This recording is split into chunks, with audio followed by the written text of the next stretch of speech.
Welcome back to my channel Shailaja lifestyle. ఎలా ఉన్నారు?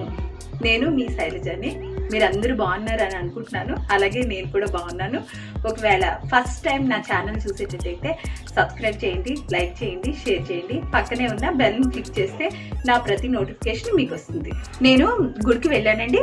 అక్కడ నాకు గోధుమ రవ్వ కేసరి ప్రసాదం ఇచ్చారు. అది తిన్నాను, టేస్ట్ చేశాను, చాలా బాగుంది.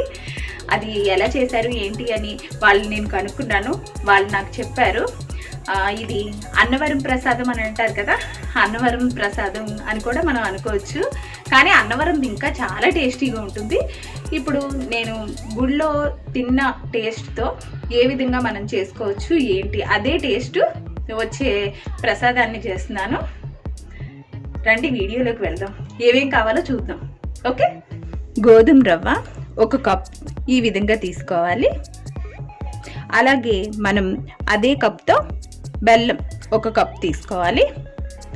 నెయ్యి ఈ విధంగా 4-5 స్పూన్స్, మనకి ఎక్కువగానే తీసుకోవాలండి.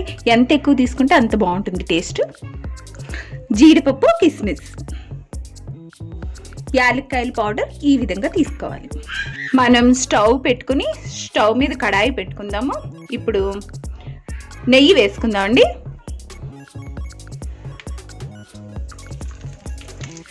ఈ విధంగా మనం 2 స్పూన్స్ నెయ్యి వేసుకుందాం.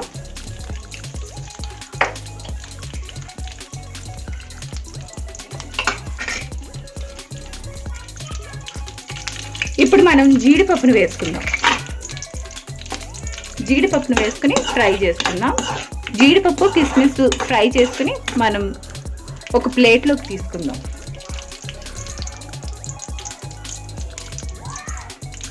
జీడిపప్పు కొంచెం ఫ్రై అవ్వాలండి. తర్వాత మనం కిస్మిస్ వేసుకుందాం. మీకు తెలుసు కదా, ఈ విధంగా మనం జీడిపప్పుని ఫ్రై చేసుకోవాలి. ఇప్పుడు ఫ్రై అవుతుంది. ఇప్పుడు ఇదే దాంట్లో కిస్మిస్ వేద్దాం.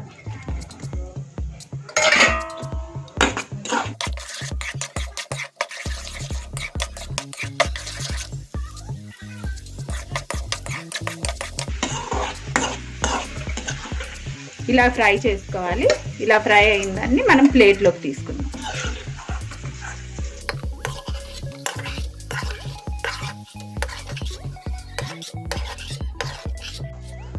ఈ విధంగా ప్లేట్లోకి తీసుకుని సైడ్ ఉంచుకుందాం. మనం లాస్ట్ని వేసుకుంటాకి. ఇప్పుడు మనం 1 కప్తో గోధుమ రవ్వ ఉంచుకున్నాం కదా, ఆ గోధుమ రవ్వని దీంట్లో వేసి ఫ్రై చేద్దాం. నెయ్యిలో బాగా చక్కగా వేసి స్లో ఫ్లేమ్లో పెట్టి మనం ఫ్రై చేసుకుందాం. దోరగా వేయించుకుందాం, అంటే లైట్గా అండి. మనకి కలర్ మారాలి, వైట్గా వచ్చేంత వరకు మనం నిదానంగా మనకి మంచి ఫ్లేవర్ వస్తుంది. ఆ టైంలో మంచి వాసన వస్తుంది వేగిపోయినట్టు. అప్పటి వరకు మనం వేయించుకుందాం. ఈ విధంగా మనం ఫ్రై చేసుకోవాలి. చూస్తున్నారు కదా, గోధుమ రవ్వ మనకి తెల్లగా రావాలి, తెల్లగా వస్తుంది. వచ్చేంత వరకు మనం నెయ్యిలో చక్కగా స్లో ఫ్లేమ్లో ఫ్రై చేసుకోవాలి. ఫ్రై చేసుకుంటాం అయిపోయింది. ఇప్పుడు నేను ఇదే బౌల్తో గోధుమ రవ్వను తీసుకున్నాను. అదే బౌల్లో మీరు వాటర్ పోయండి. ఎన్ని కప్స్? 2 కప్స్. 2 కప్స్ పోసుకోవాలి. మనం 2 కప్స్ వాటర్ పోసుకుందాం.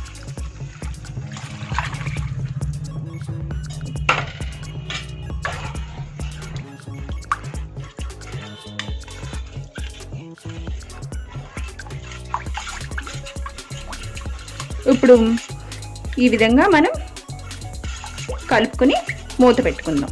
చూద్దాం మనం ఎలా ఉడుకుతుందో ఏంటో ఒకసారి చూద్దాం.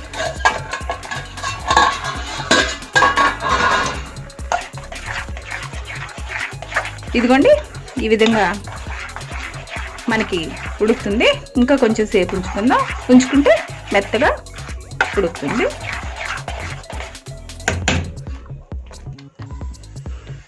ఇలాగా మెత్తగా ఉడికిన తర్వాత మనం దీంట్లో బెల్లం వేసుకుందాం.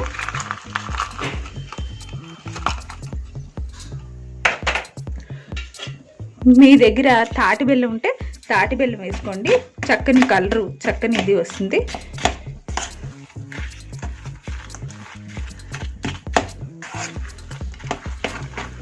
ఇలాగ మనం స్లో ఫ్లేమ్లో పెట్టుకోవాలి. పెట్టుకుని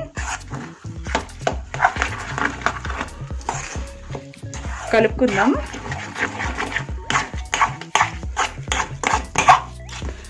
బెల్లం కదా మనకి చక్కగా మెల్ట్ అయిపోతుందండి. కలర్ కూడా చక్కగా వస్తుంది, చూస్తున్నారా? ఈ విధంగా కలర్ కూడా వస్తుంది. ఇది కూడా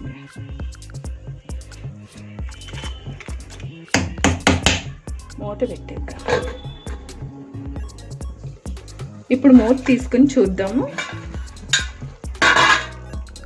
ఇదిగో చూసారా, బెల్లము ఈ విధంగా మనకి అవ్వాలి. మనం ఇలా బాగా మెత్తగా అయిన తర్వాత మనము బెల్లాన్ని పాకం చేసుకుని పాకం కూడా వేసుకోవచ్చు. ఈ విధంగా కూడా చేసుకోవచ్చు. ఈ ప్రసాదం కూడా మనం ఉంచుకుంటే మనకి ఒక 4-5 days వరకు ఉంటుంది. కానీ చాలా టేస్టీగా ఉంటుంది. వేడి తింటే సూపర్గా ఉంటుందండి ఇది.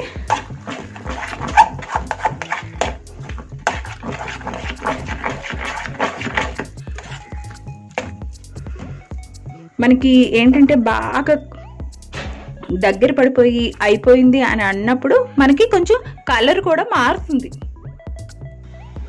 మీరు దీంట్లో ఫుడ్ కలర్ వేసుకోండి. తాటి బెల్లం వేసుకున్నారనుకో మీకు ఇలాంటి కలరే వస్తుంది, చక్కని కలర్ వస్తుంది.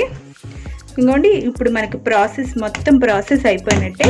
ఇంకా లాస్ట్ ఫినిషింగ్ టచ్ ఉంది. ఇగోండి, యాలక్కాయల పొడి వేసుకోవాలి.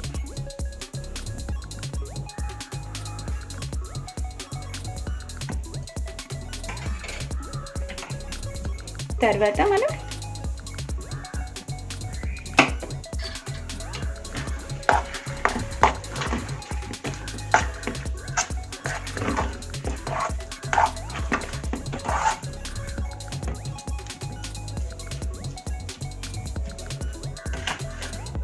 నేను కొంచెం లైట్గా ఫుడ్ కలర్ వేసుకున్నాను.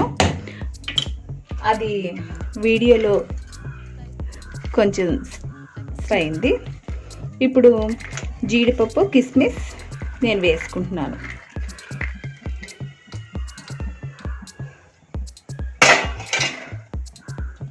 వేసుకుని నెయ్యి వేసుకోండి. దీనికి మనం ఎంత నెయ్యి వేసుకుంటే అంత టేస్ట్గా ఉంటుంది. కరిగిపోతుంది, ఇదంతా కరిగిపోతుంది. నెయ్యి మనకి చాలా టేస్ట్గా ఉంటుంది ప్రసాదం. మీరు కూడా ఈ విధంగా ట్రై చేయండి.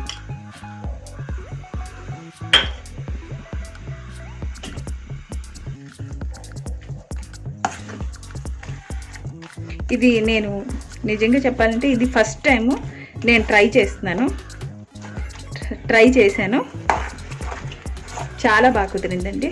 టేస్ట్ కూడా సూపర్గా ఉంది.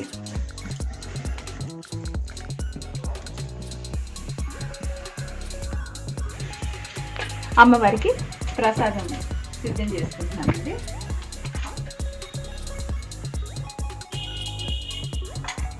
ముందు అమ్మవారికి పెట్టేద్దాం, తర్వాత టేస్ట్ ఎలా ఉందో నేను మీకు చెప్తాను. టేస్ట్ సూపర్గా ఉంది. ఒకసారి మీరు కూడా ట్రై చేయండి. ఎలా ఉందో కమెంట్స్లో రాయండి, లైక్ చేయండి. Okay, bye.